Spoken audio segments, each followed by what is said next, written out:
Thank you for giving me the floor. I need a tiny little moment to share my presentation with you. Wonderful. Sandra, maybe I could take a second to explain to the public how to listen to the interpretation whilst you get ready. So I hope it works. Estimados, estimadas, No, sorry. Abajo, permiso, si ven like abajo, existe una opción de interpretación. Buenos días, señoras y señores. I'm very pleased to be part of this discussion. I'm sorry, I have to, I still have the Spanish sound on my ear, so I hope it works. I'm very pleased to be part of this discussion on the design of second chambers. And I was already said, I'm working with the German Federal Council, and I have been working with the Federal Council, which we call the Bundesrat, for almost 20 years now. And as many of my colleagues, I'm proud to work here, as we are convinced that the design of our Federal Council fits our political system perfectly. And these last words, it fits our political system perfectly, I would underline particularly, as second chambers, more than first chambers, usually reflect the political and historical traditions of the respective state. And it is hard to find two second chambers of the same shape and function, I would say. And therefore, I am particularly pleased that today we have the chance to get ideas from second chambers. And without anticipating today's discussion, I think we will see that the second chamber, Spain and France, are very different in terms of function and composition, but I think also in terms of the purpose they serve. I would like to present you a chamber that was designed to represent regional interests and territorial entities. In my opinion, an example for territorial representation as its composition and procedures, it focuses on the territorial entities and not on individual members or party political majorities. So in the following 15 minutes, I'm trying to explain how the Federal Council enables our regional entities, which we call the Länder, in federal decision-making, and what are the advantages of this constitutional design and what are its limits. But first, I would like to give you some background information on our federal system, just briefly. But when I mentioned that historical and political traditions have influence on the design and the functions of a second chamber, this also applies, of course, to our second chamber in Germany, the Bundesrat. And regarding the historical aspect, I would like to keep it very brief. We used to have a second chamber with the same name and a similar composition already when we still had an emperor in Germany. So this was more than 100 years ago. But more important in the discussion on the shape of our second chamber was the political system which was established in Germany after World War II. To be more precise, today, 73 years ago, when our constitution was proclaimed. Germany, as you can see on this slide, Germany, other than Peru, is a federal state. And federalism or federal state, that means we have a central government and we have constituent states. And these constituent states are sovereign entities. That means they have their own governments, they have their own parliaments and even own constitutions, and their sovereignty does not derive from the central power, but is originally vested in these territorial entities. And so these, the federal level and the constituent states, they deal with each other on equal terms. That means neither level in a federal state has the sole competence to restrict the competences of the other level. So that means that changes in the distribution of competences between the federal level and the states require an amendment of the Constitution. And these amendments, again, require a 2/3 majority in the Bundestag, which represents the national level, and in the Federal Council, the Bundesrat, which is the chamber of the territorial entities, the Länder. And fourth, which is important to know, is that the legislative, the administrative, and the jurisdictional competences in the state are shared between the federal level and the 16 states we have in Germany. So both have their own sphere of government in the sense of autonomous decision-making powers. And our constitution defines how these competences are distributed between the Länder and the national level. And if we have a look at the constitution, we can say that the federation is mainly competent for legislation, while the administrative jurisdiction is assigned to the Länder. But the Länder shall participate through the Bundesrat in federal decision legislation. So this is what I would like to talk about today, the participation of the territorial entities in the national decision-making process through the Federal Council. And there are mainly three things you have to know about the Federal Council, and three things that, in my opinion, distinguish our institution from other parliamentary chambers. The first is our members have a double function.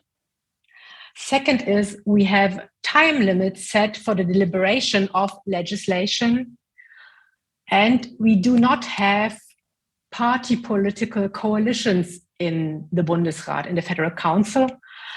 I would like to focus only on two of these points, namely the first and the third one. So let me begin with the double function of our members.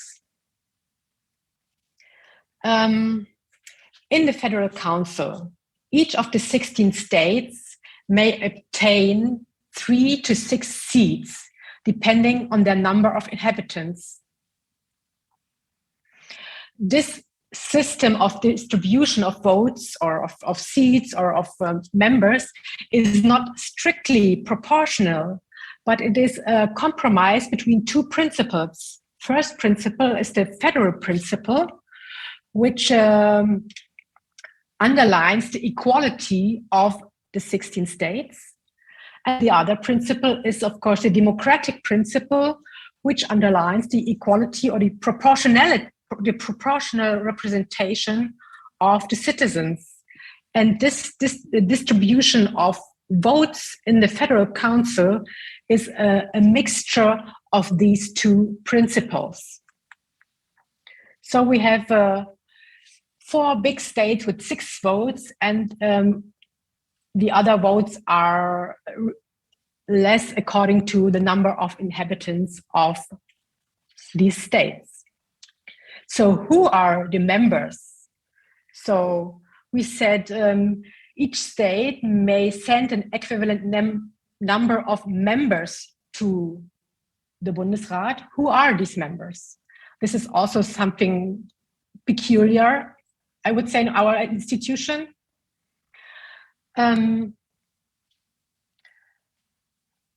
the members of the Bundesrat are members of a state, of a regional government.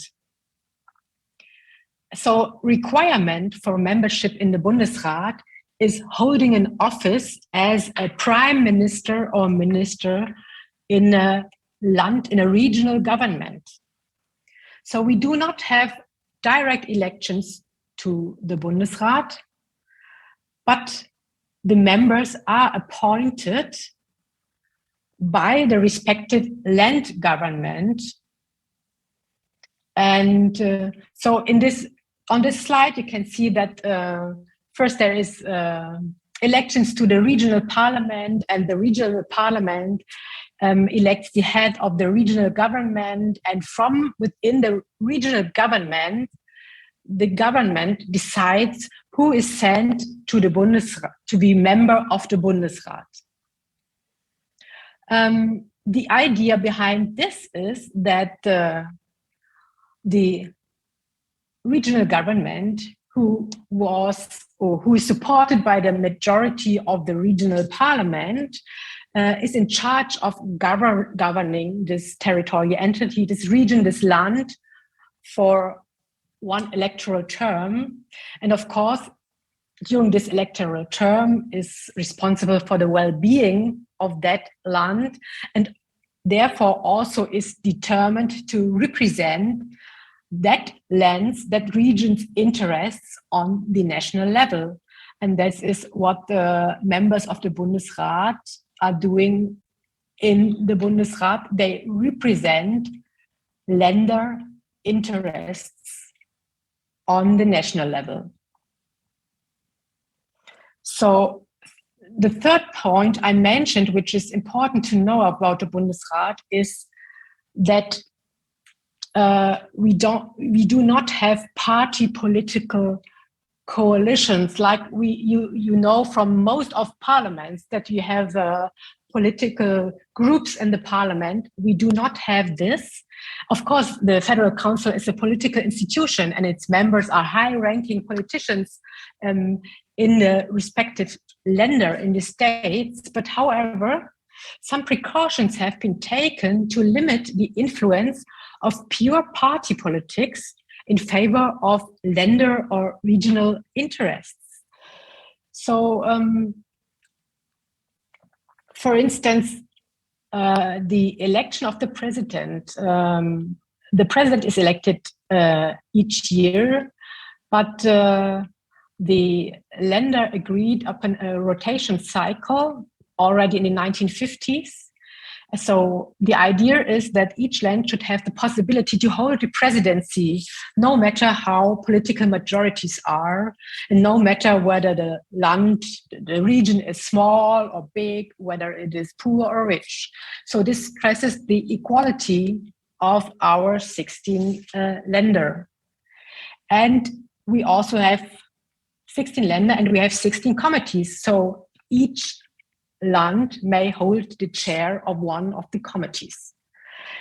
And as I already mentioned, we do not have political group in the Bundesrat. We have an alphabetical seating order in our plenary hall. You can see it also on this slide, beginning with the Baden-Württemberg and ending with Thuringia. But what is most important when we talk about the pushing back pure party politics and stressing the interest of the regional entities is our Article 51, paragraph 3, that states that the votes of each land must be cast en bloc. So that means one land, when they have, for instance, when they have 6 votes, when they have 4 votes, so the votes of this land must be cast uniformly, irrespective of the political composition of that land government. So in this picture, you see these, it's very colorful, and the different colors represent different political parties. And you can see that we have many different coalitions on the level of the regional governments. So almost all are coalition governments. And of course, the members they appoint to represent them in the Federal Council are coming from different political backgrounds. And that means before the plenary meeting in the Federal Council takes place, each of these 16 Länder regional governments has to agree on a uniform way of casting their votes. So for the members of the Bundesrat, for the members present in the plenary meeting, that means that their mandate is an imperative one, as they are bound by their own government's decision. So the voting in the Federal Council does not depend on individual decisions or party political discipline, but is carried out in favor of what a regional government defines as the interests of that region. So let me just say a few words about what are the functions of the Federal Council, and maybe also in comparison to our first chamber, the Bundestag. So according to the Constitution, through the Federal Council, the Länder, the regions, shall participate in legislation and administration of the Federation and in matters concerning the European Union.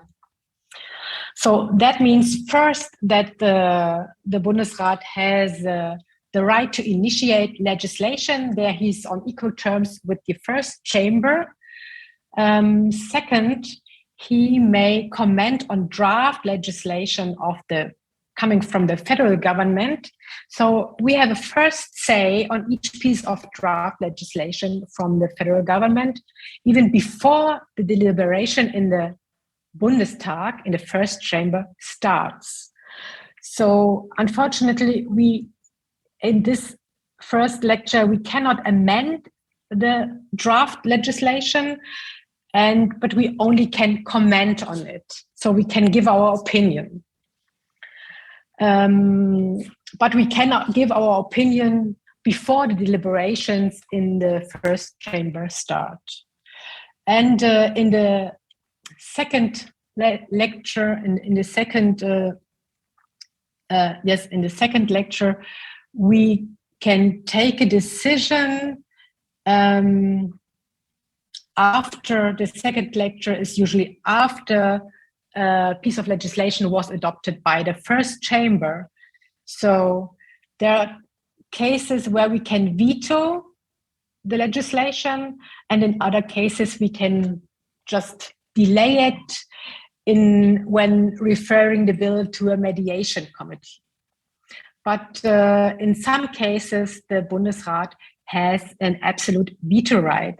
So in general, in conclusion, one could say that, of course, we are not on equal terms with the first chamber because we cannot stop each piece of legislation, but we can force the first chamber to negotiate with us in a mediation procedure. When it comes to administration, the Federal Council has to agree to many ordinances that require the consent of our House, and they do not require the consent of the first chamber. But this is a special right of the Federal Council deriving from the administrative competence of the Länder. Other functions the Federal Council has is the election of half of the members of the Constitutional Court. This is something we share with the first chamber. But what we do not have, of course, is influence on the composition of the federal government. we are not involved in the election or approval of the federal chancellor. We cannot file vote of non-confidence, and we do not have a right to set up a committee of inquiry. So, but still, there are, in my opinion, lots of advantages of a second chamber, and two disadvantages were mentioned by Mr. Alberto Borea, which were the high cost and the slowing the process. I would say in our case, this is not, of course, if you establish a second chamber, of course that costs money. And if you establish a second chamber, you want it to work properly and to be able to fulfill its task. But I think it depends very much on the design, how much this second chamber costs. But in my opinion, there are also a lot of advantages to establish a second chamber. In our case, our second chamber is an anchor of stability. As I mentioned, we do not have direct elections to the Bundesrat, and therefore no legislative terms. And the composition of our house changes slightly after elections in the Länder and the formation of new governments in the Länder. So we do not have an abrupt but gradual change of majorities in the Federal Council. And this guarantees a certain level of stability and continuity among the highest political institutions in Germany. In my opinion, the Federal Council contributes also to better decision-making, because we can contribute a lot of technical expertise, which is behind each member, because our members are ministers of a regional government and they have a whole ministry usually behind them. And of course, as I mentioned, the Länder are competent for the administration, which means also for the implementation of all legislation. And so they can gain a lot of experience from this implementation and can contribute this experience to the legislative process. And of course, they can also contribute new perspectives, as our members do not vote strictly according to pure party political lines.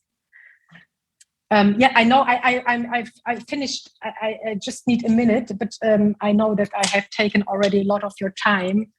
May I still say a few words? Another advantage is that the Federal Council bundles several interests, not just party political ones, but also interests of smaller and larger regions, of richer and poorer, of industrial or agricultural reasons, and thus creates a basis for a broad acceptance of legislation. And of course, which is very important, is it is also a counterbalance to the central constitutional institutions, the federal, the Bundestag, the national parliament, and the federal government. And there we exercise control through the participation in legislation. So, of course, what are the limits? The limits are that we do not have any influence on the composition of the federal government, what I already mentioned. And sometimes I have to admit, as we have these many different coalitions on the level of the regional governments, it makes this decision-making process became more complicated over the past years. So, but we did not intend to have a second chamber backing the federal government. Our second chamber was explicitly designed to be different from the first chamber. And the purpose of the second chamber is to enable the regions to participate in federal decision-making and to give the regions a strong say on the national level. I know that our chamber has quite a special design, and it is not without reason that the Federal Council in Germany is considered unique. I hope nonetheless that I could at least give you some food for thought, and I'm looking forward to your questions later. Muchas gracias.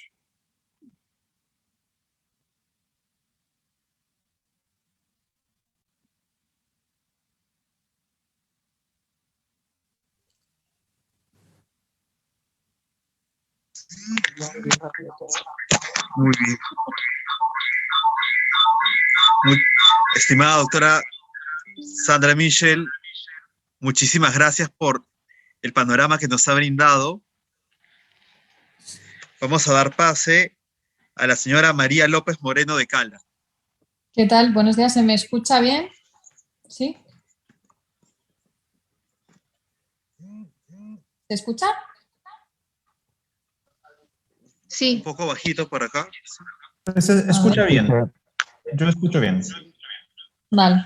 Bueno, buenos días. Quería antes que nada dar las gracias a los que habéis organizado esto, por supuesto, y al doctor Alberto Borea, que me ha parecido muy interesante sus palabras y que para introducir el debate y ver un poco en qué lugar nos encontramos, ¿no? Para saber en qué lugar está el debate en Perú, ¿no? Entonces, yo voy a poner, a ver si, para que resulte más fácil, a ver si consigo compartir pantalla. A ver.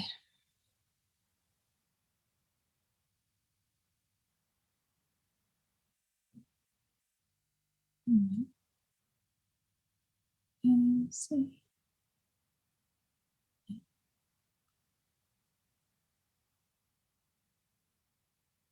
¿Se ve? Sí, se ve. Vale. Bueno, a ver, para empezar con mi exposición, está claro para mis compañeros Sandra y Benoît, a los que quería saludar, pero bueno, para poner un poco en antecedentes a los que no conozcan el sistema constitucional en España, todo lo que voy a decir parte del supuesto de que en España nuestra Constitución diseña lo que denominamos un Estado autonómico. No se considera o no se llama Estado federal, pero la realidad es que su funcionamiento es muy parecido en lo que se refiere al reparto entre las competencias del gobierno central y los gobiernos que nosotros llamamos autonómicos, serían los Länder en Alemania. Es un funcionamiento muy parecido y el autogobierno actual de nuestras comunidades autónomas, que son el equivalente a los Länder alemanes, podría decirse, con todas las diferencias, pero con muchas similitudes. Es un autogobierno profundo y que hace que en España las comunidades autónomas tengan un gran nivel de autogobierno, una gran cantidad de competencias atribuidas para su ejercicio, tienen amplias competencias en educación, en sanidad, y eso hace que las comunidades autónomas sean un actor fundamental en lo que es el sistema político español. Es verdad que cuando se aprueba nuestra Constitución en 1978, esas comunidades autónomas todavía no existían, se fueron creando a raíz del texto constitucional a través de la aprobación de sus diferentes estatutos de autonomía, que es como, por así decirlo, la constitución de cada una de esas comunidades autónomas o regiones, ¿no? El equivalente en otros países se llamaría, pero igual, regiones con poder político, ¿no? Entonces, el diseño del poder legislativo, que es lo que vamos a ver en la sesión de hoy, responde a esta realidad, pero de manera imperfecta. De manera imperfecta porque las comunidades autónomas tienen un gran poder político, podría decirse, que no está exactamente reflejado en el diseño del poder legislativo, por así decirlo. Tienen poder legislativo autonómico, tienen sus propios parlamentos autonómicos en donde se aprueban las leyes de competencia autonómica para los asuntos de interés regional o territorial, pero en el diseño del poder legislativo a nivel nacional o a nivel central no se aprecia claramente esta participación de las comunidades autónomas. Se entiende que es el Senado, la segunda cámara, donde deberían estar representados los intereses territoriales. Y entonces ahí va mi intervención de hoy y un poco para explicar por qué esto, al menos a día de hoy, no es así. No puede decirse que a día de hoy el Senado en España sea una verdadera cámara de representación territorial y veremos por qué. La Constitución en España lo que dice es que en España existe un bicameralismo que es de tal manera que el poder legislativo está dividido entre el Congreso de los Diputados por un lado y por otro lado el Senado. Estas son nuestras dos cámaras.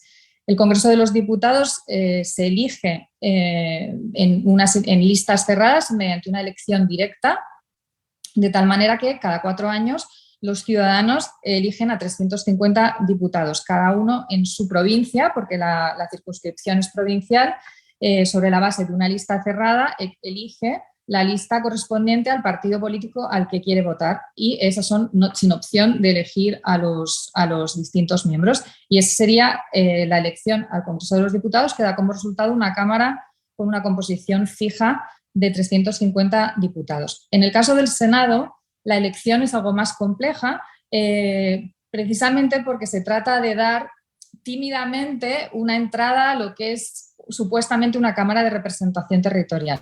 El Senado actual tiene 266 senadores, pero de estos 266, un 20% son senadores que han elegido las comunidades autónomas. Es una manera de hacer ver que es un guiño al hecho de que el Senado supuestamente es la Cámara de representación territorial en España, de tal manera que de estos 266 quitamos 20% que los designan las comunidades autónomas y nos quedan 208 que son elegidos de la misma manera que el Congreso de los Diputados y el mismo día en las elecciones generales en España. No son listas cerradas. En este caso hay derecho a marcar en una papeleta tres senadores y la provincia elegirá cada provincia elegirá un total de 4 senadores. Este sistema de elección es algo distinto del Congreso de los Diputados porque al tener que marcar 3 casillas es posible que se marquen senadores pertenecientes a distintos partidos políticos. En el Congreso de los Diputados no se puede elegir, se tiene que votar con la papeleta que es una lista cerrada de un solo partido político. El Senado te permite este juego. Es verdad que en la gran mayoría de los casos los ciudadanos españoles votan sus 3 cruces normalmente al mismo partido político al que quieren votar, porque nuevamente nos encontramos con que la lógica electoral en España no es, por el propio funcionamiento de la segunda cámara, no es territorial, no se sigue una lógica territorial del senador va a defender intereses territoriales, sino que se vota al partido político, tanto en el Congreso como en el Senado. De estos 266 senadores, como digo, 208 se elegirían así y el resto de senadores, hasta completar la cifra, se eligen por los parlamentos de las comunidades autónomas. No por los gobiernos de las comunidades autónomas, como es el caso del Bundesrat alemán, sino por los parlamentos. Es una elección indirecta en la que se da una cierta entrada a la opinión, por así decirlo, de las comunidades autónomas. Esta designación de los parlamentos autonómicos igualmente está muy determinada por la lógica de las fuerzas entre los partidos políticos a nivel nacional y la representación que estos tienen en su comunidad autónoma, con la entrada en algunos casos de partidos de signo regional que sí están representados en el Parlamento autonómico y no en el central. Entonces, un poco sobre estas pinceladas generales, la Constitución del Senado concretamente lo que dice es 2 cosas. Dice que es una Cámara de segunda lectura. Así se deduce de nuestro artículo 92, porque realiza unas funciones que se asimilan mucho a las funciones que hace, por ejemplo, el Senado en Italia o el Senado en Francia. Son, a lo largo del procedimiento legislativo ordinario, de la aprobación de la ley, el Senado realiza una segunda lectura de cada proposición de ley o proyecto de ley, de tal manera que es estrictamente una cámara de reflexión o de segunda lectura.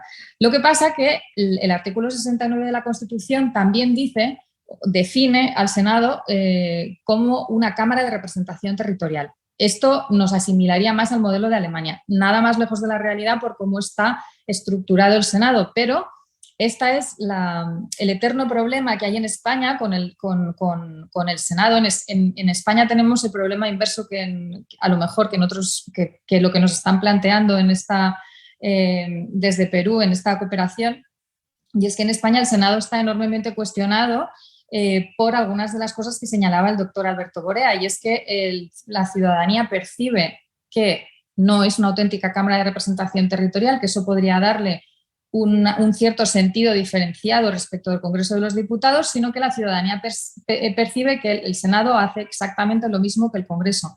El Congreso hace la primera lectura de la ley y el Senado la segunda lectura de la ley, pero sin ninguna diferenciación en cuanto a la forma de realizar esta lectura. El procedimiento legislativo ordinario en España está diseñado de tal manera que todo proyecto de ley o proposición de ley, con algunas mínimas excepciones, comienza en el Senado, comienza en el Congreso de los Diputados. El Congreso de los Diputados realiza una primera lectura de la ley a través de sus comisiones y el Pleno, y una vez que se ha aprobado este proyecto legislativo, se traslada al Senado. El Senado tiene un plazo muy breve de 2 meses para introducir vetos o enmiendas en ese proyecto o proposición de ley que le ha enviado el Congreso. También lo realiza de la misma manera que lo hace el Congreso, es decir, a través del debate en sus comisiones y en el Pleno de la Cámara, con la misma división en comisiones que tiene el Congreso de los Diputados, y una vez, si el proyecto es enmendado o modificado, vuelve al Congreso para que el Congreso realice una votación final del texto. El Congreso, superando unas determinadas mayorías, puede anular las modificaciones que haya incluido el Senado. Con lo cual, en España, en caso de discrepancia, porque si el Senado no introduce modificaciones, el texto termina su tramitación en el Senado y se publica en el Boletín Oficial del Estado, pero en caso de discrepancia, que entendemos por discrepancia que el Senado introduzca modificaciones al texto del Congreso, va a prevalecer siempre el Congreso de los Diputados, siempre que reúna la mayoría requerida, ¿no? Mayoría simple para levantar una enmienda o modificación y mayoría absoluta para levantar un veto. En el caso de que esto sea así, el Congreso, como digo, tendría la última palabra. Por eso, el bicameralismo que está diseñado en España realmente es un bicameralismo imperfecto, porque el Congreso siempre va a tener prevalencia sobre el Senado. Y esta es otra de las razones, en realidad la razón principal, por la que en España se cuestiona constantemente que, sobre todo en momentos de crisis económica, cuando se está tratando de reducir o racionalizar los costes y el gasto público, siempre se pone sobre la mesa el debate de si se debe tener una segunda cámara y qué sentido tiene el coste de una segunda cámara si hace la misma función que el Congreso, pero es el Congreso el que al final tiene la última palabra. Es decir, que no hay ningún caso, ahora veremos alguna excepción, en que esto suceda en sentido contrario. Por eso, tal y como está diseñado el Senado, el funcionamiento del Senado en nuestro sistema constitucional, el Senado es, por mucho que la Constitución lo defina como una Cámara de Representación Territorial, el Senado verdaderamente lo que es en España es una Cámara de segunda lectura. La naturaleza territorial del Senado hay que encontrarla en algunos, pero hay que buscarla con mucho cuidado porque no es algo que se deduzca inmediatamente, y de hecho, como digo, lo que es fundamentalmente el Senado es una Cámara de segunda lectura. ¿Esto qué ventajas tiene? Porque a mi modo de ver esto no desvirtúa al Senado como Cámara, o la existencia del Senado, en mi opinión, no estaría en cuestión simplemente por el hecho de que solo es una Cámara de segunda lectura y el Congreso tiene prevalencia. Las ventajas de tener una Cámara de segunda lectura ya se han comentado, muchas de ellas son fundamentalmente el perfeccionamiento de la ley. Una doble lectura siempre permite mejorar el texto legislativo. Además, la lectura o la segunda lectura que tiene lugar en el Senado es más pausada que la que tiene lugar en el Congreso, porque en el Senado, precisamente por su menor interés político, tiene menos presión mediática, menos presión de los medios, la reflexión es más serena, la reflexión está menos viciada con elementos como grupos de interés, grupos de presión, prensa. En el Senado se delibera con más calma y es una segunda lectura que viene muy bien para mejorar aquellos aspectos que en el Congreso, que muchas veces se tramitan las leyes de una manera apresurada, han quedado menos perfilados. El Senado sirve para esto. No creo que servir para eso sea algo menor. Para mí, algo así ya solo en sí mismo justificaría la existencia de una segunda cámara. Además, otra de las razones por las que una segunda cámara puede ser interesante es porque aumenta el control del gobierno. En nuestro sistema constitucional, como hemos visto antes, el sistema electoral al Congreso y al Senado no es exactamente idéntico. Esto hace que en algunas ocasiones las mayorías que hay en el Congreso y el Senado no sean exactamente iguales. Normalmente lo que pasa es que en el Senado, por el sistema electoral que hay, suele haber mayorías más abultadas que las que tiene la mayoría del Congreso.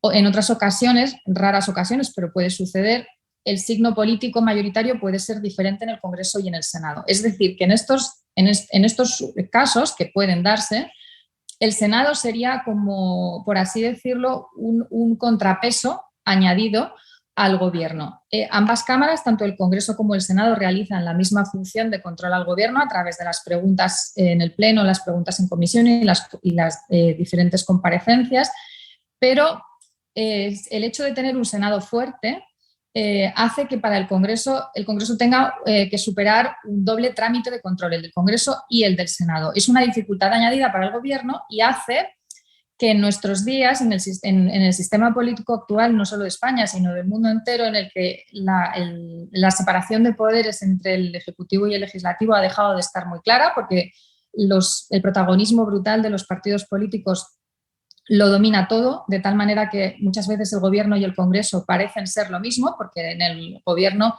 la mayoría la tiene el partido político que apoya al Gobierno.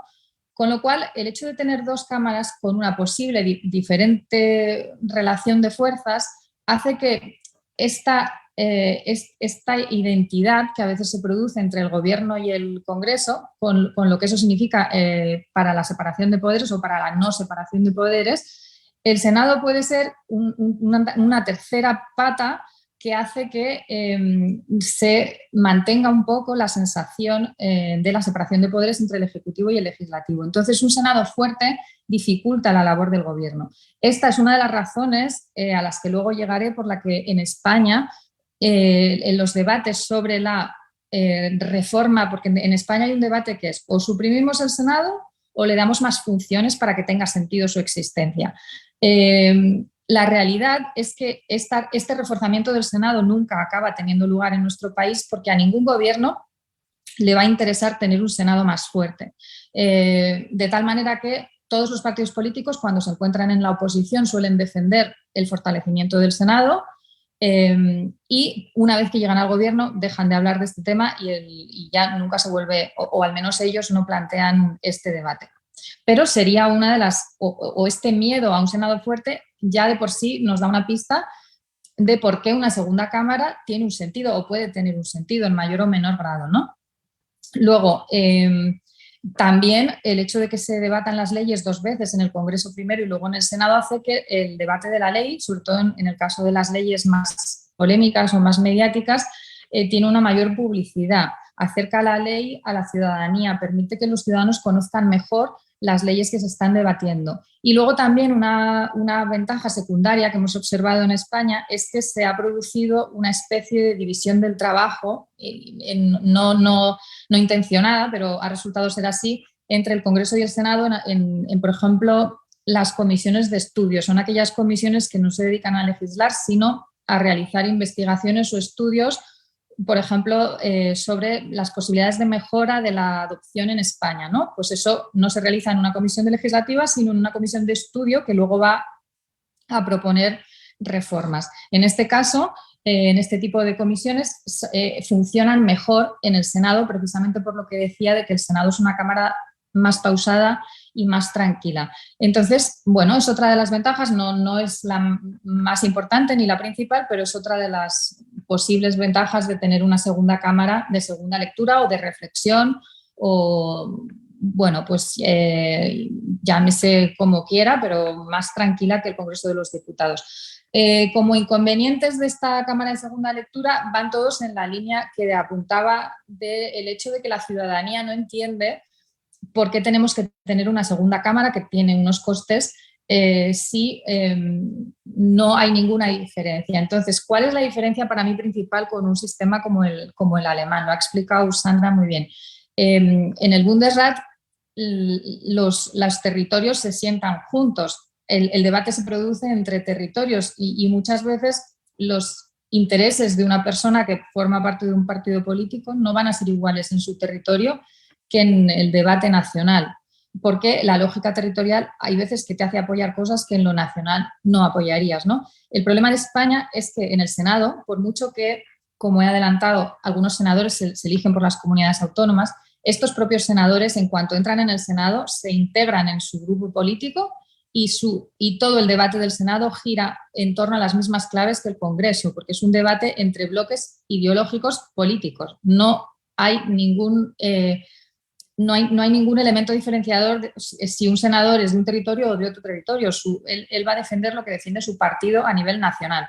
Y este es el inconveniente de una Cámara de segunda lectura que no tenga un carácter territorial, que es una duplicidad de la primera Cámara en lo que se refiere al debate.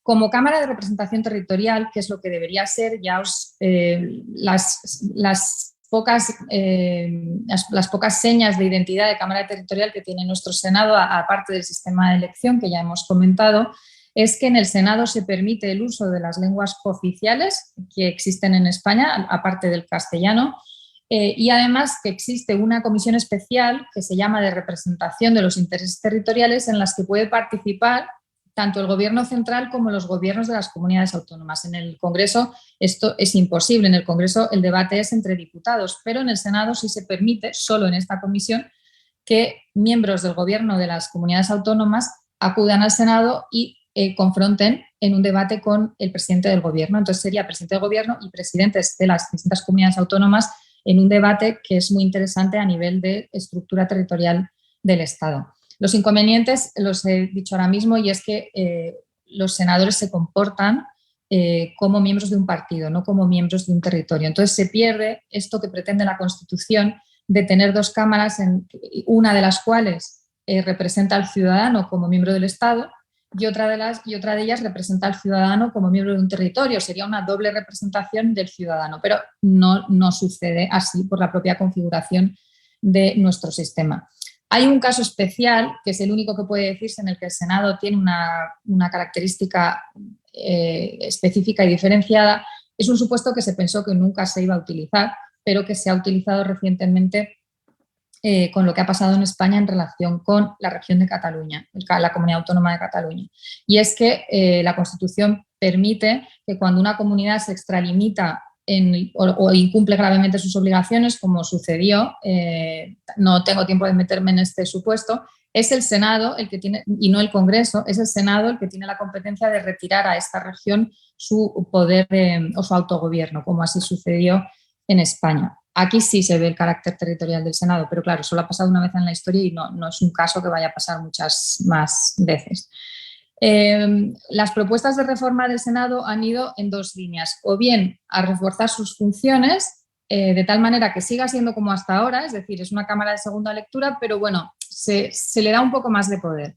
Es decir, que para el Congreso se le hace más difícil retirar las modificaciones del Congreso porque se le exige una mayoría más reforzada para, por ejemplo, aumentando el plazo de tramitación del Senado de 2 a 4 meses para que tenga más tiempo de debate, obligando a que se produzca en el Senado un debate previo en temas que tengan especial importancia para las comunidades autónomas, como es la educación o la sanidad, o también obligando al presidente del Gobierno a que comparezca en el Senado asiduamente para hablar de los acuerdos que se ha llegado entre el Estado y las comunidades autónomas. Todo eso le daría un aspecto más de Cámara de Representación Territorial sin dejar de ser una Cámara de segunda lectura, que es lo que es fundamentalmente.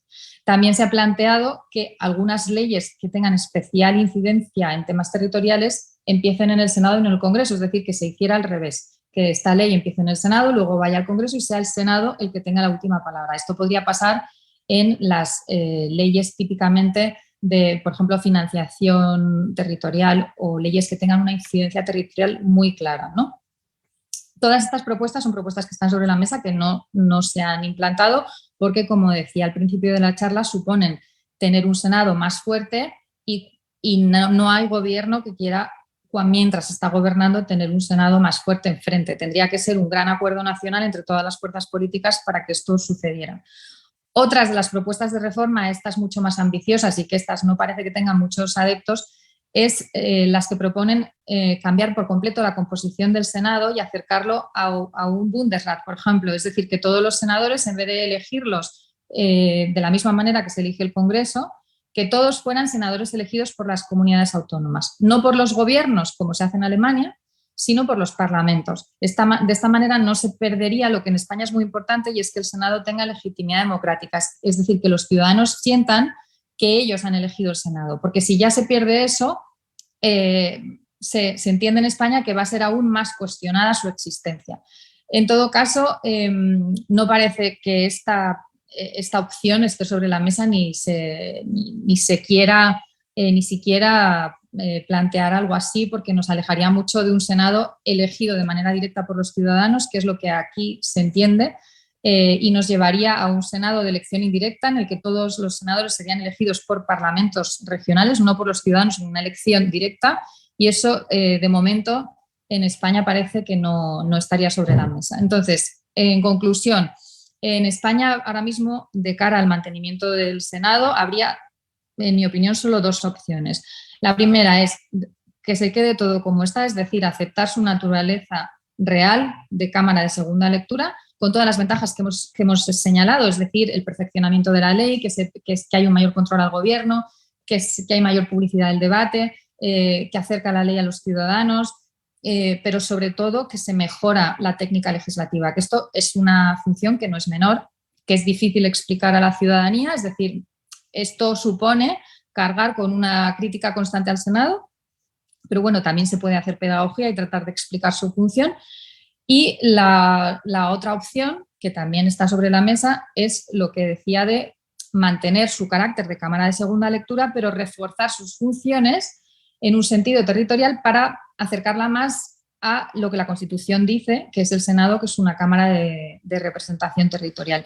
No sé si he hablado mucho más del tiempo que tenía, pero me paro aquí y me espero por si hay preguntas. Muchas gracias.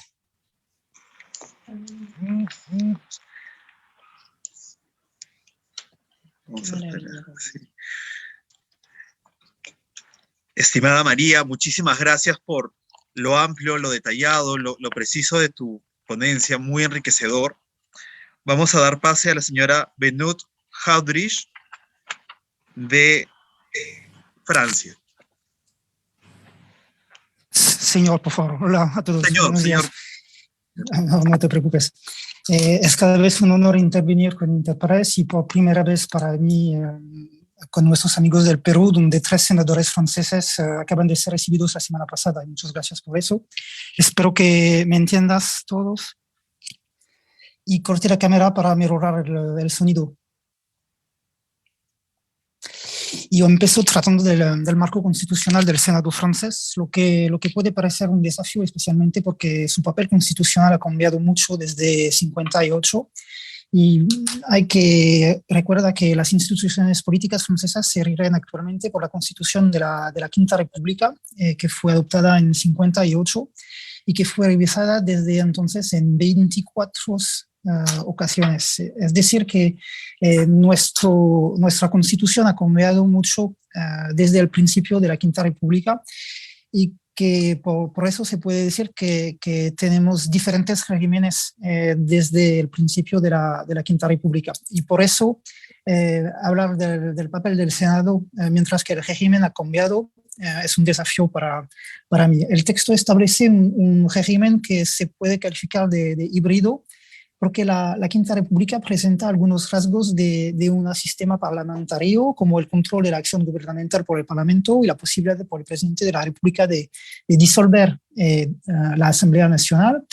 Y sin embargo, también tenemos características propias de un régimen presidencialista, como la elección del presidente por sufragio universal directo, y además por la posición del líder del Ejecutivo, que tiene un papel más importante que nuestra Constitución podría dejarnos suponerle.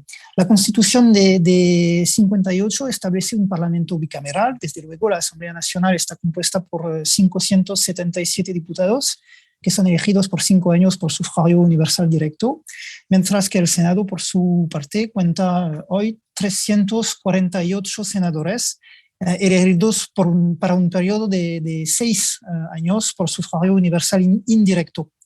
Los senadores son seleccionados por 115.000 electores que representan a las comunidades territoriales, y a diferencia de la Asamblea Nacional, que se renueva en su totalidad, el Senado francés se renueva por mitades cada 3 años. Primero, antes que empezar, yo quería recordar un poquito aspecto de la historia francesa, porque el bicameralismo en la historia de Francia parece ser la regla, es decir, que el monocameralismo es la excepción. Aunque los franceses han elegido representantes desde 1789, estos solo se reunieron en una sola cámara en 3 ocasiones, a 2 veces durante una parte de la Primera República, que se compone de diferentes regímenes, y durante la Segunda República. Es decir, que desde 1851 tenemos un régimen con 2 cámaras. Los revolucionarios eran reacios a la idea del bicameralismo porque defendían una soberanía única e indivisible y temían que el establecimiento establecimiento de 2 cámaras fracturara la representación nacional. Y asimismo era impensable, en el contexto de la Primera República Francesa, reservar una cámara para la nobleza terrateniente. Y es una pajadora. Tenemos un Senado en Francia, mientras que la nobleza ha desaparecido, y además que oficialmente Francia es un país unitario. Y por eso es un poquito una paradoja tener un Senado a veces con tan poderes. Sin embargo, los excesos cometidos por la Cámara Única durante el periodo del terror en 93, después de la Revolución Francesa, demostraron la utilidad de un contrapoder, un modelo de bicameralismo que fue imponiendo en Francia poco a poco. Y según esta tradición, la Constitución de la Quinta República establece una Asamblea Nacional y un Senado que comparten ciertas atribuciones comunes. Votan las leyes, ambos controlan la acción del gobierno y además evalúan las políticas públicas. Y constitucionalmente tienen las mismas atribuciones. Pero desde luego la Constitución restringe el papel del Senado en 2 aspectos. Por un lado, la Quinta República es un sistema bicameral desigual, como María le ha dicho, hablando de Francia, que favorece a la Cámara elegida por sufragio directo. Y aunque las 2 asambleas gozan de derechos idénticos durante el procedimiento legislativo, el gobierno puede, en caso de conflicto con el Senado, pedir a la Asamblea Nacional que tome la decisión final. Pero tengo que insistir sobre este aspecto. Es el gobierno el que pide a la Asamblea Nacional que elija, y no es un elijo de la Asamblea Nacional. Y además, evidentemente, solo la Asamblea Nacional puede derrocar al gobierno.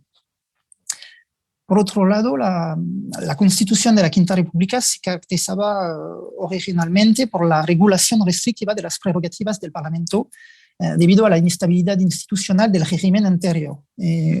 Un ejemplo, entre 47 y 58 se sucedieron en Francia 24 gobiernos, es decir, aproximadamente un gobierno cada 6 meses, y a raíz del predominio del Parlamento sin contrapoder efectivo. Y es una paradoja. ¿Cómo consiguió el Senado imponerse como contrapeso eficaz al Ejecutivo y a la Asamblea, a pesar de la regulación de sus prerrogativas por la Constitución de la Quinta República? Y en primer lugar, vamos a ver que a pesar de la restricción de los poderes parlamentarios impuesta por la Constitución de 58, las revisiones, las sucesivas revisiones constitucionales han dotado al Senado de herramientas para actuar como contrapoder. Es el primer punto. Por primera parte, si el procedimiento legislativo es basado en el diálogo entre las dos cámaras parlamentarias, los poderes del Parlamento han sido controlados por la Constitución para evitar la dominación parlamentaria.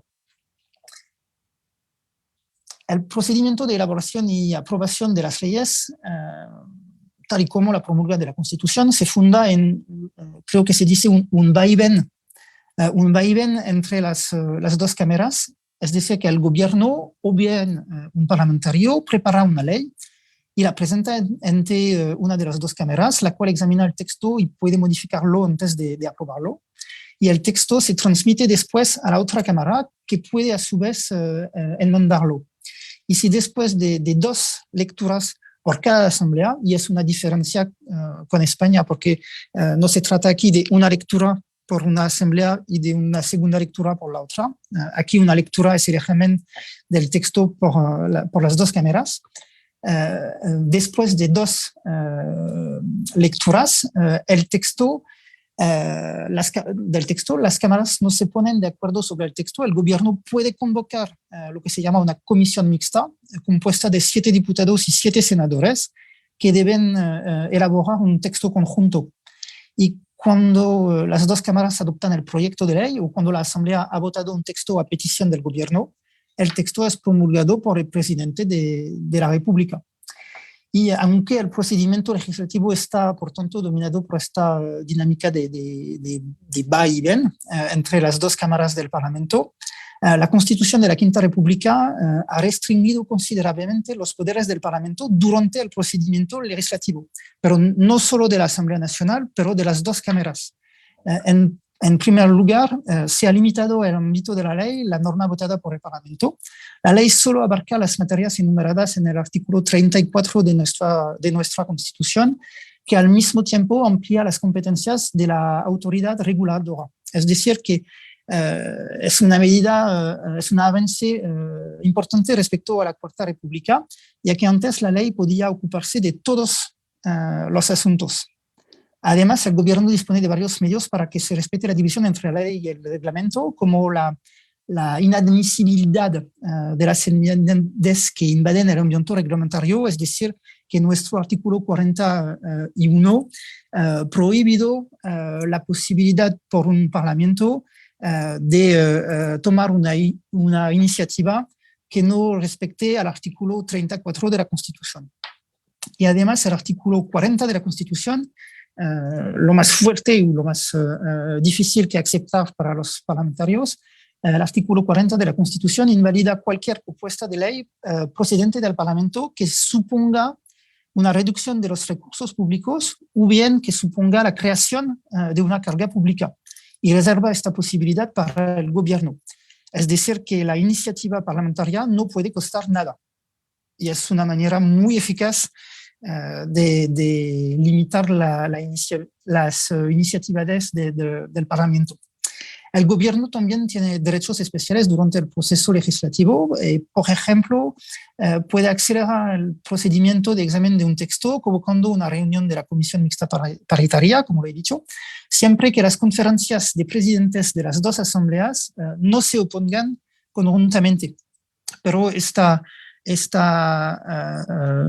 nueva disposición de la Constitución desde 2008 nunca fue utilizada.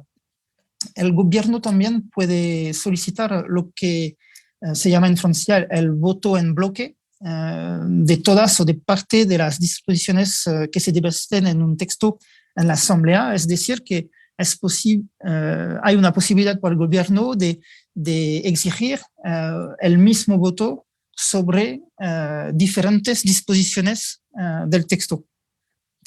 Y por último, en virtud del artículo 38, el gobierno puede solicitar al Parlamento el derecho a legislar por ordenanza en ámbitos específicos y por un periodo de tiempo limitado. Y es una nueva herramienta que ha sido especialmente criticada por su uso cada vez mayor importante por parte del gobierno para evitar el procedimiento legislativo clásico, Un ejemplo también, 14 ordenanzas fueron publicadas durante la década 80 frente a 64 cada año durante el último quinquenio. Y para contrarrestar el abuso de estas nuevas herramientas por parte del Ejecutivo, las revisiones constitucionales han reforzado el papel del Parlamento y concretamente del Senado en el proceso legislativo y en el control, lo más importante, de la acción gubernamental. En primer lugar, el Senado ha conseguido consolidar su papel de contrapeso al Ejecutivo en la elaboración de la ley. Nuestra ley constitucional de julio de 2008 impuso la ratificación expresa de las ordenanzas por el Parlamento para que tienen un valor legislativo. Y en 2012, por ejemplo, la Comisión de Derechos del Senado rechazó la ratificación de una ordenanza relativa al Código de Seguridad Interior por considerar que no había tenido tiempo suficiente para examinar el texto. Y fue la primera vez que eso fue utilizado.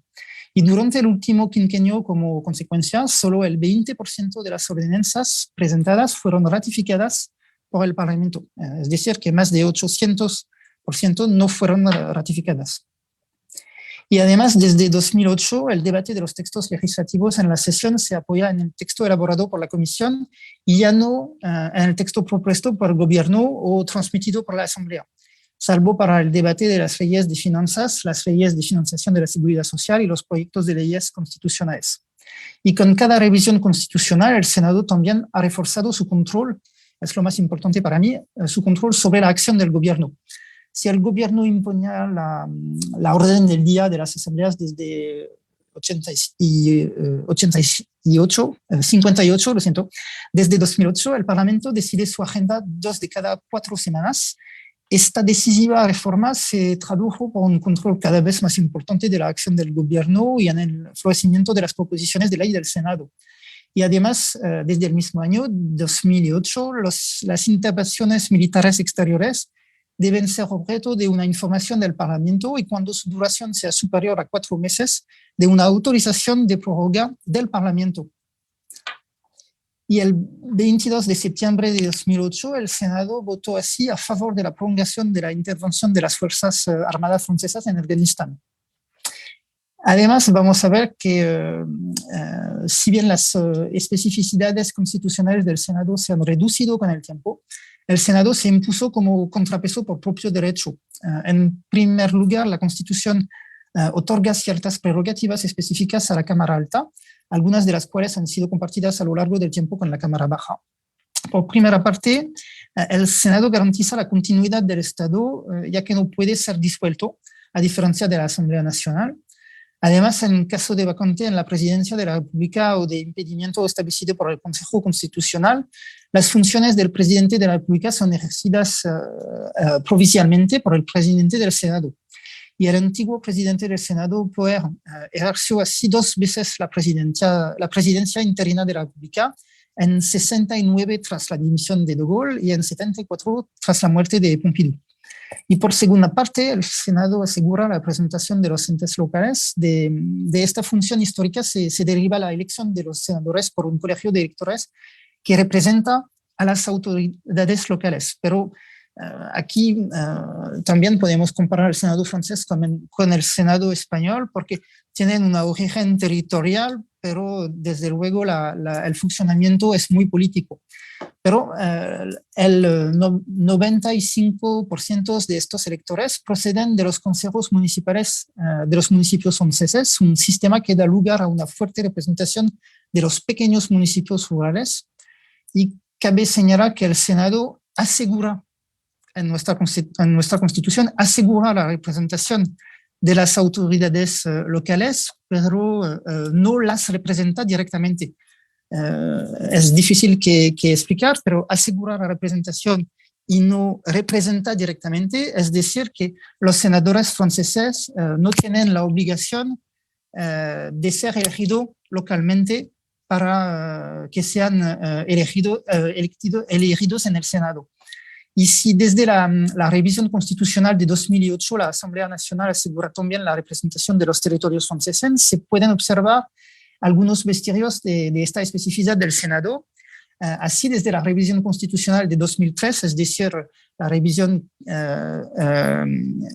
después, el cual la palabra descentralización fue escrito en la Constitución, el artículo 39 establece que los proyectos de ley que tengan por objeto principal la organización de las comunidades territoriales se someten en primer lugar al Senado.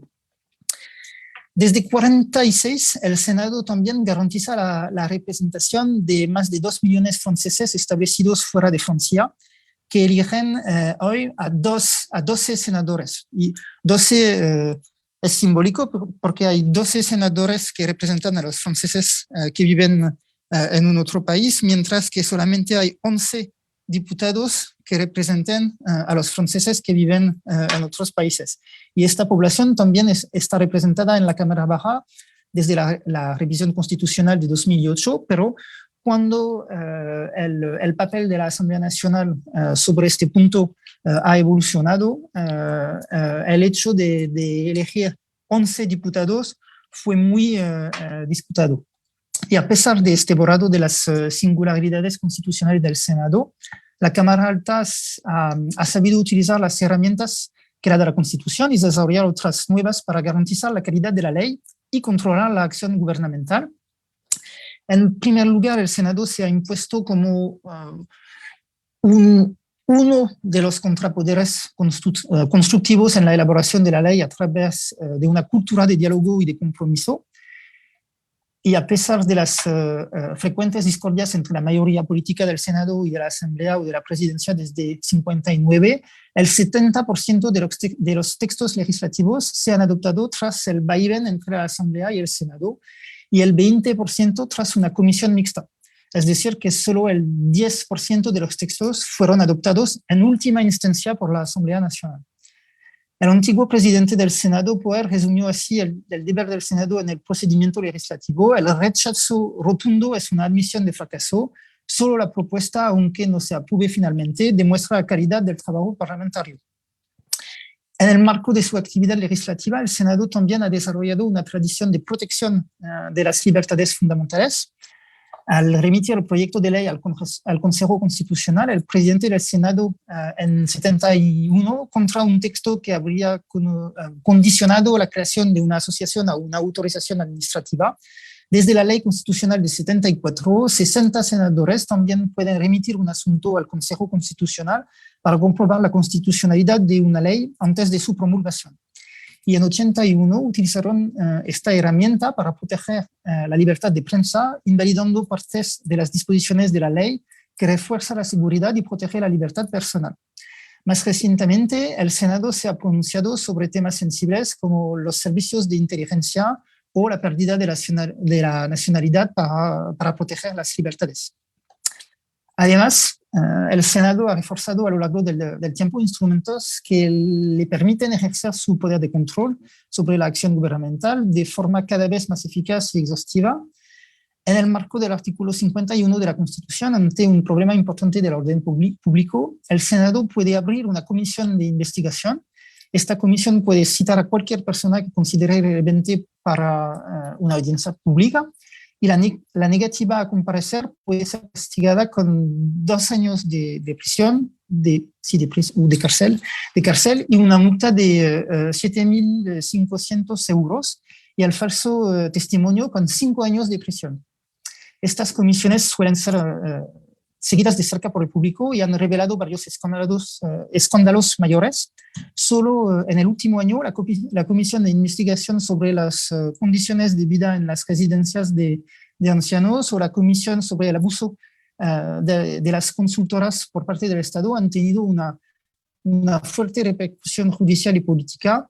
2 otros ejemplos, la Comisión Benalla y la Comisión McKinsey. Además de las comisiones de investigación, el Senado ha ampliado progresivamente sus herramientas de control con la creación de misiones de información, grupos de trabajo, control presupuestario o el interrogatorio de los senadores a los miembros del gobierno que se organiza cada semana. En conclusión, a pesar del estricto encuadramiento de las competencias parlamentarias por la Constitución de 58, el Senado ha aprovechado las sucesivas revisiones constitucionales para consolidar su papel de contrapeso al Ejecutivo y a la Asamblea en el proceso legislativo, y sus poderes de veto son limitados por la posibilidad de que la Asamblea Nacional decida como último recurso. La Alta Asamblea ha desarrollado como reacción una cultura de compromiso para mantener el diálogo legislativo previsto por la Constitución y con la Asamblea Nacional y el Gobierno. Y si algunas especificidades históricas del Senado, como la representación de las colectividades locales y de los ciudadanos franceses en el extranjero, han llegado a ser compartidas con la Asamblea Nacional a lo largo del tiempo, el Senado ha conseguido distinguirse en otros frentes. La Cámara Alta se ha distinguido en particular por sus actividades de control de la acción del gobierno y de evaluación de las políticas públicas, cuya amplitud y transparencia hacen del Senado un verdadero contrapeso del Ejecutivo. Y a pesar, y voy a terminar como María, a pesar de las frecuentes propuestas de supresión del Senado, acusado de ser demasiado costoso, antireformista y más, la Cámara Alta parece seguir anclada en el sistema y la cultura política francesa. Hay que recordar dos etapas muy importantes. En 46, los franceses rechazaron en referéndum la propuesta de dotar a la Cuarta República de un parlamento unicameral. Y en 69, mientras que el general de Gaulle tuvo que abandonar el Palacio de Eliseo, han rechazado un referéndum y propuesto sin éxito al pueblo francés la supresión de la Cámara Alta por la segunda vez durante el siglo XX.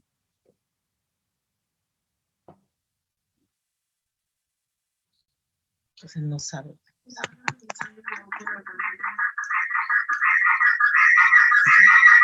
Se está filtrando un audio.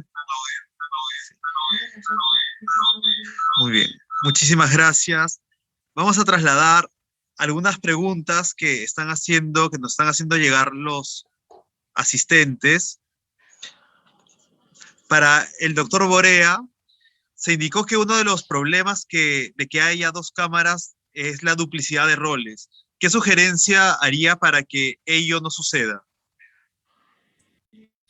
Bueno, en primer lugar, yo he planteado hace ya algunas décadas que el Senado no tiene que ser, el bicameralismo no tiene que ser simétrico, sino tiene que ser asimétrico. Aquí las doctoras y el senador Odrich nos han manifestado las diferencias que existen en lo que es el proceso legislativo entre la Cámara Baja y la Cámara Alta en España y en Alemania y también en Francia. Nosotros hemos sostenido, por ejemplo, que la iniciativa parlamentaria tiene que venir de los diputados y que los senadores, como pasa en España y también en Alemania, deben de tener un plazo para poder revisar la ley. Antes, en el sistema peruano, tanto senadores como diputados tenían derecho a iniciativa, tenían a su vez también el derecho a revisión de la ley que venía de la otra Cámara. Nosotros creemos que ese es uno de los puntos básicos, o sea, la iniciativa debe quedar en diputados y eventualmente la revisión debe de quedar en senadores. En segundo lugar, y solamente voy a mencionar estos dos temas para no hacer larga la exposición, el nombramiento, la designación de determinado tipo de funcionarios que atañen a la estructura misma del Estado, a nuestro criterio deben de corresponder al Senado de la República y no al Congreso en general ni a la Cámara de Diputados. Por ejemplo, cuando se decide sobre miembros del Tribunal Constitucional o cuando se decide sobre magistrados, a mi entender, de la propia Corte Suprema o embajadores o ratificación de los ascensos de los altos mandos militares.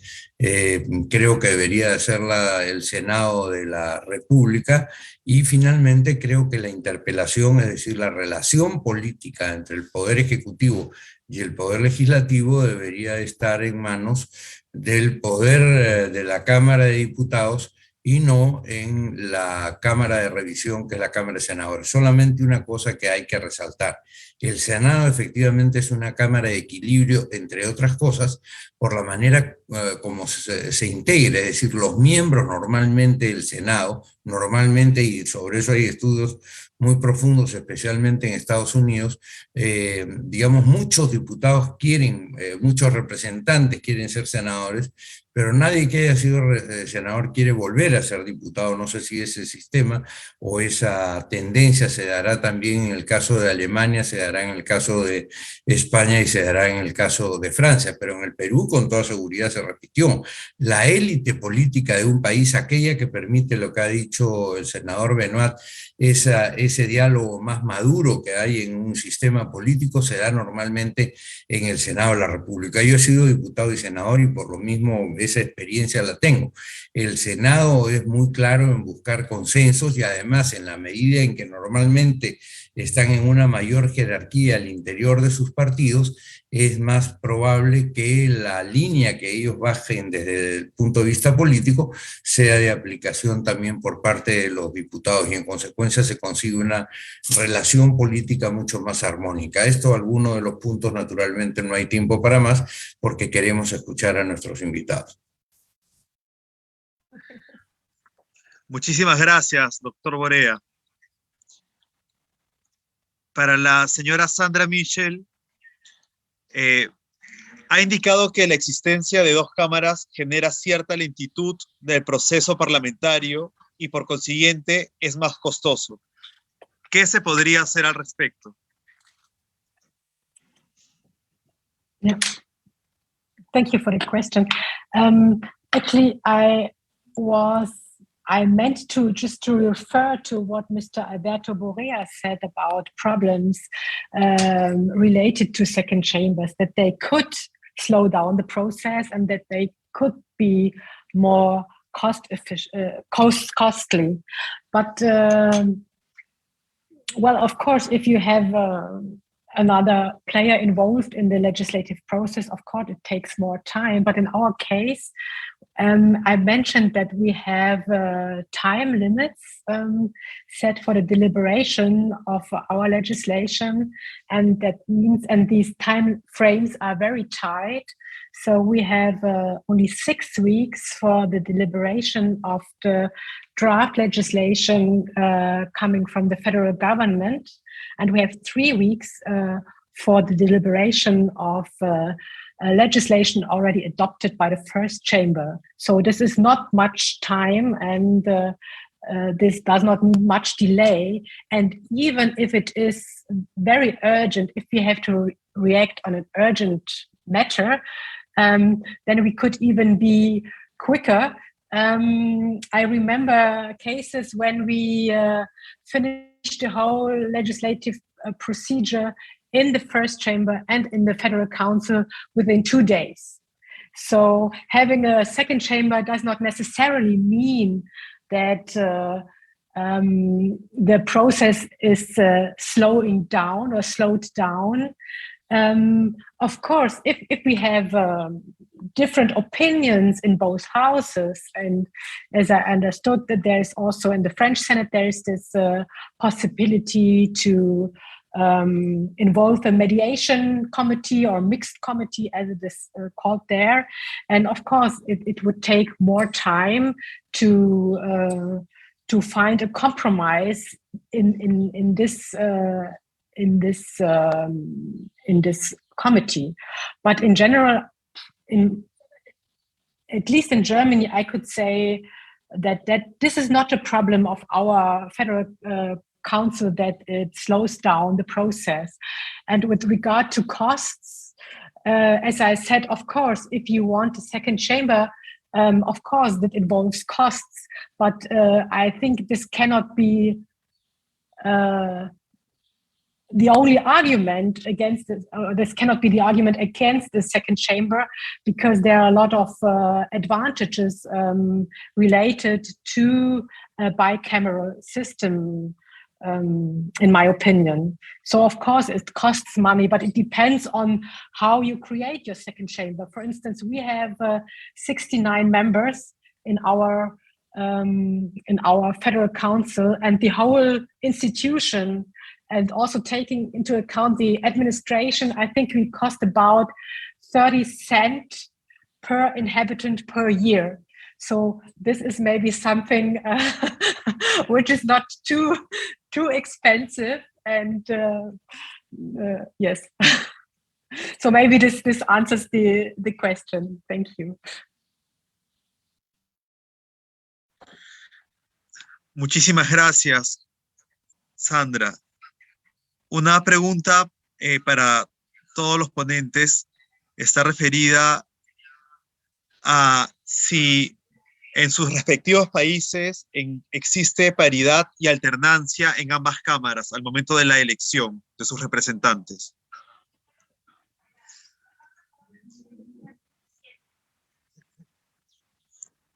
María, quizás podríamos empezar. Es que no sé, o sea, ¿se refiere a paridad entre hombres y mujeres? O no sé si se refiere a eso. En ese caso, sí. Paridad y alternancia. Hay en España la ley exige que las listas electorales sean paritarias con una representación equilibrada de hombres y mujeres.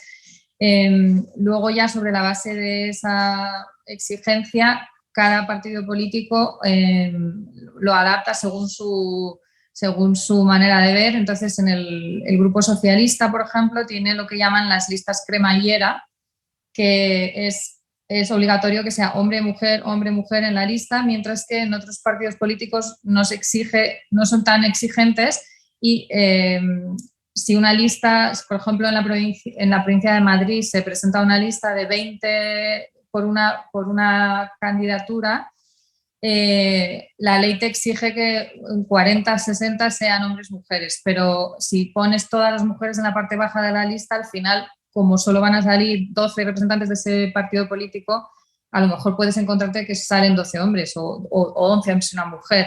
Entonces, el sistema del Grupo Socialista impide esto porque te obliga a intercalarlos, pero no es obligatorio hacerlo así, simplemente a tener en la lista total una representación equilibrada. No sé si se refería a eso. Esto aplica al Congreso y al Senado. Sí. María, muchísimas gracias. Sí, era en esa línea el enfoque de la pregunta. Benoît, quizás tú nos podrías dar el enfoque del Parlamento francés.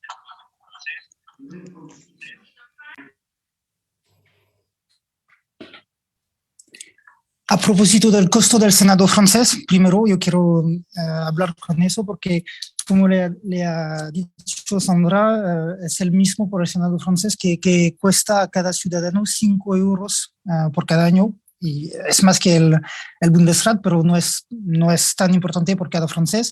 Y el segundo punto que yo quería abordar, no sé si se dice abordar, pero lo intento. El segundo punto es una palabra del presidente Larcher que a veces dice que la terror, es decir, la única periodo monocameralista en Francia, hubo 40.000, se dice guillotinados, 40.000 guillotinados personas durante la terror, que fuera el único periodo monocameralista. Por eso son dos argumentos en favor del Senado.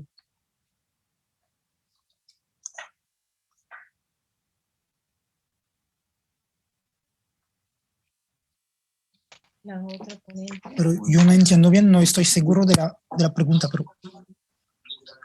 De la segunda pregunta. Repite. Le repito la segunda pregunta. Sí, por favor. Sí. Que quisiéramos saber si en su país existe la paridad y alternancia al momento de la elección de los senadores, diputados para el Congreso, para los parlamentos. Sí, en teoría la paridad existe porque es una obligación por los partidos de presentar tanto mujeres como hombres por las elecciones, pero desde luego a veces soportan mujeres en las partes de Francia donde la elección va a ser más difícil y por eso solamente tenemos entre 35 y 40% de mujeres en las dos cámaras, pero desde 2017 la tasa de mujeres en la Asamblea Nacional ha crecido hasta aproximadamente 40%, y en el Senado es 32%. Y la segunda pregunta sobre la alternancia, y la alternancia en la Asamblea Nacional fue muy frecuente, pero en el Senado solamente entre 2011 y 2014. Es decir, que la derecha tiene la mayoría en el Senado desde el siglo XVIII, con esta excepción entre 2011 y 2014. Por culpa del sistema electoral, desde luego, porque las pequeñas comunes tienen una influencia electoral muy importante sobre el resultado del Senado.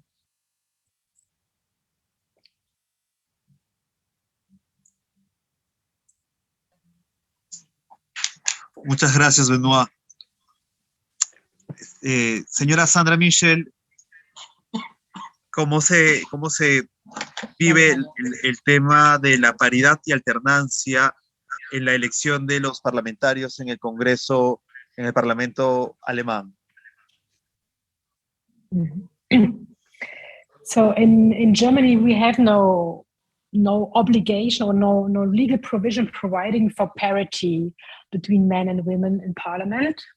So it really depends on the political parties who they are nominating for as a candidate to run for parliament with regard to the first chamber, and it depends on the parliaments in the regions or in the how the governments are formed in the region. So there is no obligation to in terms of quotas for men and women, but of course it's not possible. I mean, I think we have a general agreement in society nowadays in Germany that there has to be equal representation or nearly equal representation of both men and women in parliament. And therefore, most of the political parties, I would say, tend to set up own obligations for their candidates, for their lists who should run for them, and try to balance it between men and women. And the second question regarding the alternance, well, it's difficult to say because I mentioned we do not have direct elections to the Federal Council, and the majorities in our house change slowly, always after we have elections on the regional level. And as we have for quite many years, we see a situation where we do not have clear majorities in our house because we have, on the regional level, we have parties forming a coalition government who are, one part of this coalition is in power on the national level and the other part is in opposition on the national level. And this, so therefore we cannot say they are either for or against or supporting or are against the government. Usually, so it's difficult to speak about changing or alterning political powers, but members can be members of the Federal Council as long as they serve as members of a regional government. So, thank you.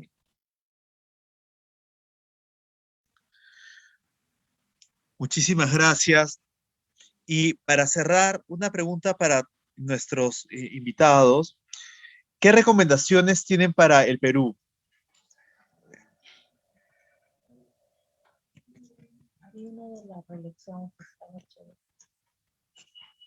Quizá, Benoit, podríamos empezar contigo en este proceso. Quizás preguntar a la población sus opiniones antes de elegir un sistema político nuevo. Pienso que el apuesto de la población a propósito de un sistema político es muy importante.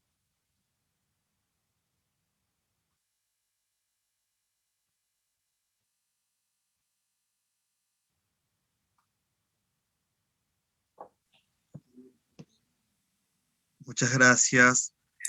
Sandra, ¿qué recomendación tendrías para Perú?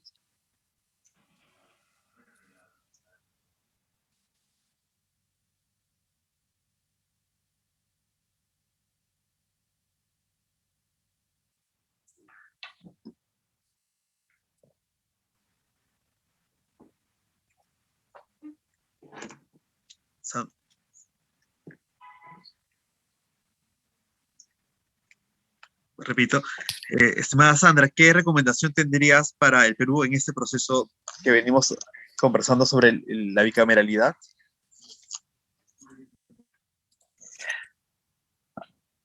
Well, it's quite difficult for me to say because, to be honest, I'm not so familiar with your political system. And this makes it difficult for me to give concrete recommendations.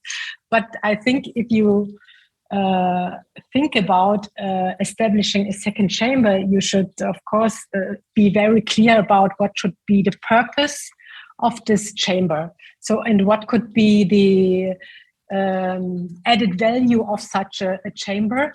I think this should be very clear. And yes, and what was mentioned, I don't know whether you could make it clear to the public that, well, cost could not be the only argument against establishing a second chamber. In my opinion, there are a lot of advantages to have one, but I think, as I mentioned in the beginning of my presentation, there is no blueprint for a second chamber worldwide. So they are all more or less individual institutions, depending really on the political environment they are established in. Thank you. Muchísimas gracias, Sandra. María, ¿qué recomendaciones tendrías para el Perú? A ver, mi recomendación sería por lo que he visto, por lo que he escuchado del profesor y de la información que teníamos antes de este encuentro.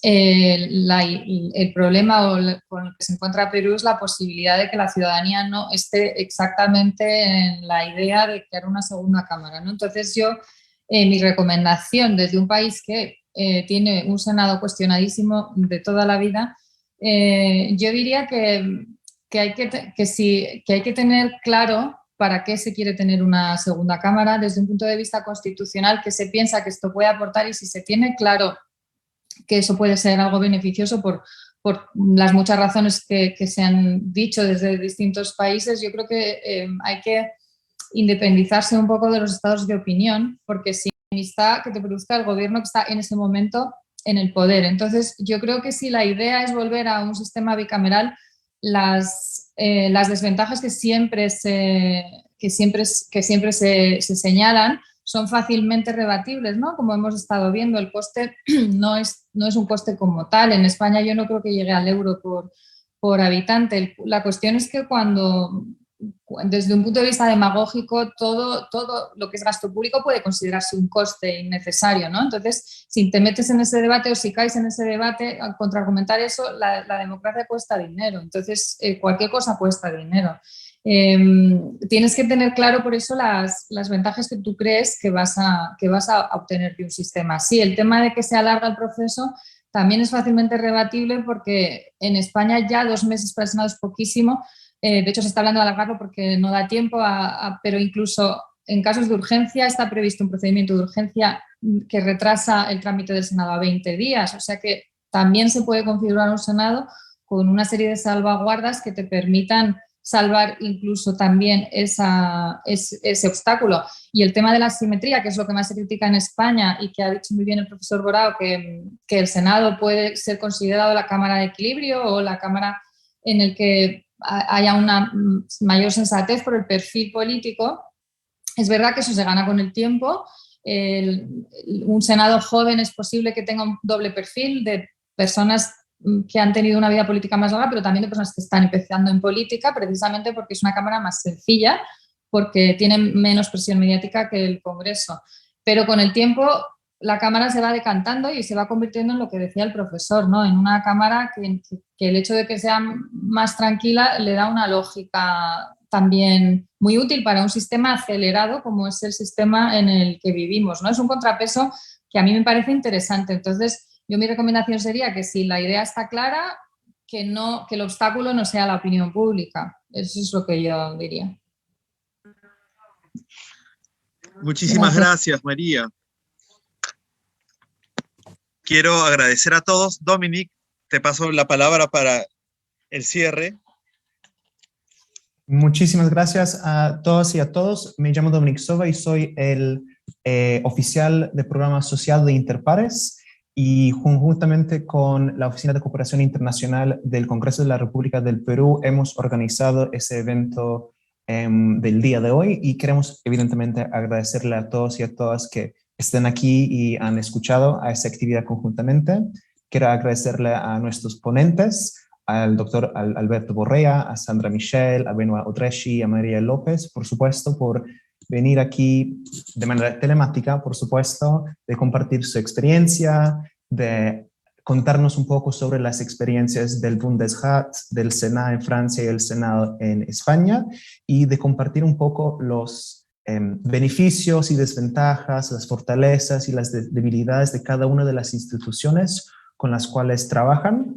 Y de parte nuestro, de Interpares, solamente les quiero pedir amablemente si pudieran rellenar una encuesta. Es bastante breve, que les voy a hacer llegar en los próximos minutos después de terminar esa actividad, que les va a hacer unas pocas preguntas sobre la actividad con el objetivo de siempre ir mejorando, para aprender qué es lo que podríamos mejorar para las próximas actividades, porque nosotros como Interpares tenemos una asociación con el Congreso de la República del Perú, y el objetivo es seguir trabajando conjuntamente con el Congreso para fortalecer sus capacidades y funciones como Parlamento, como es el objetivo de ese programa. Y solamente para terminar, les quiero agradecer una vez más el tiempo y su disponibilidad y su atención en el día de hoy, y les quiero decir gracias y buenas tardes, buenos días,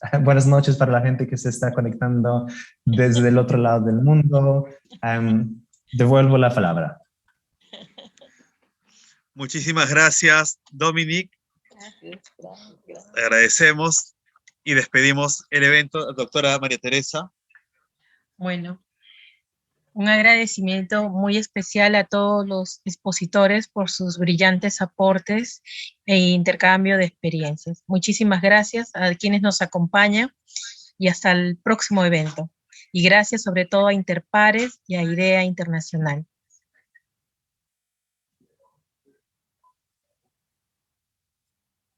Muchas gracias.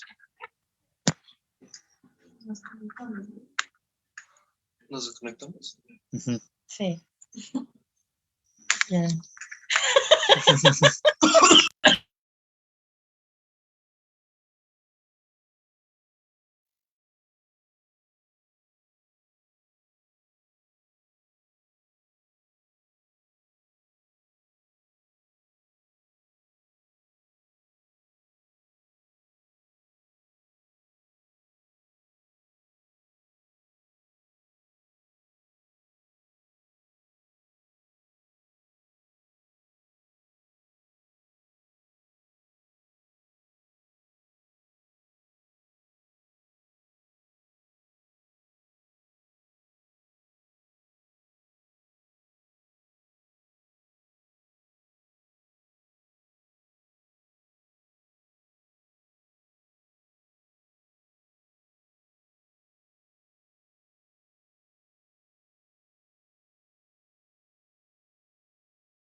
Recording stopped.